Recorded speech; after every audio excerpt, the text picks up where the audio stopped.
Global outrage after racist incident at tournament. Eala responds, I play to inspire. It was supposed to be just another match.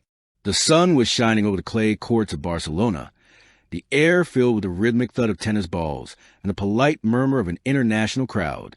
Cameras clicked, commentators whispered predictions, and Eala, the 20-year-old rising star from the Philippines, stood calm, confident, and radiant under her cap. But within minutes, the beauty of the game shattered. A comment from an opposing player, cruel, racist, and venomous, sliced through the air like a knife. The crowd gasped. The world froze. By the time the clip hit social media, it was everywhere. Millions had seen it. Outrage erupted.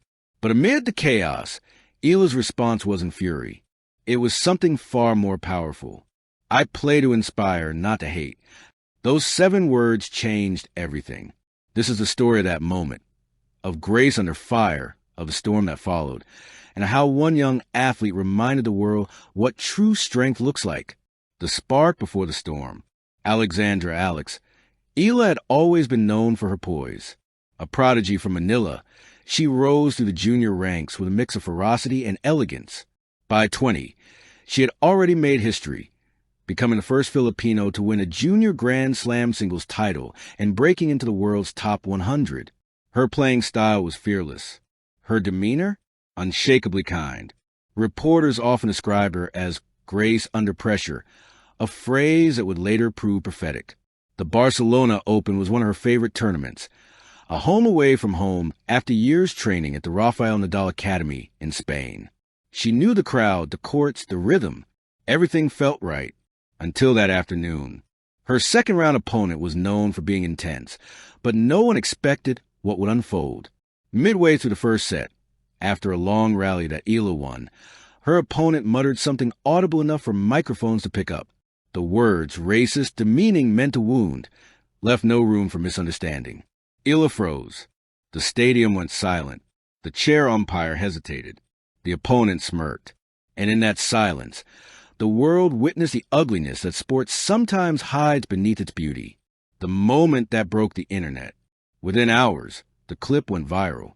Hashtags like hashtag stand with Eala, hashtag end racism in tennis, and hashtag we play as one flooded social media. Celebrities, players, and fans around the world condemned the incident. Even Rafael Nadal posted, "There's no place for hate in our sport." Proud of Alex for her composure.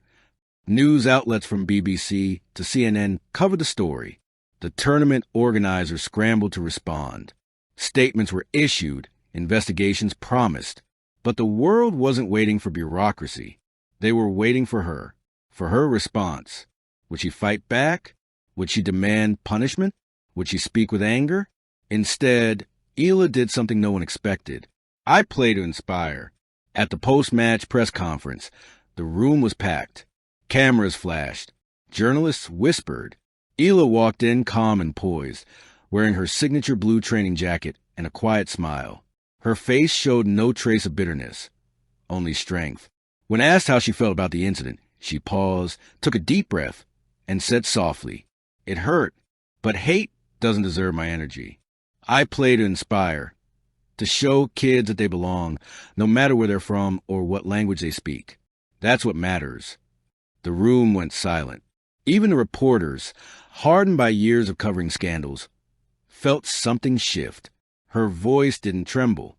It carried, not with vengeance, but with grace. My parents taught me to carry myself with dignity. My coaches taught me to stay focused. My country taught me to fight with heart, and that's what I'll keep doing. That clip, 30 seconds long, became the most shared video in the tennis world that month. It was replayed on news channels, quoted in headlines, and celebrated as one of the most graceful responses to racism ever seen in sports. The world reacts. The global reaction was instantaneous and overwhelming. Fellow athletes voiced their support. Coco Gauff tweeted, "Alex, you handled that like a true champion. Proud of you."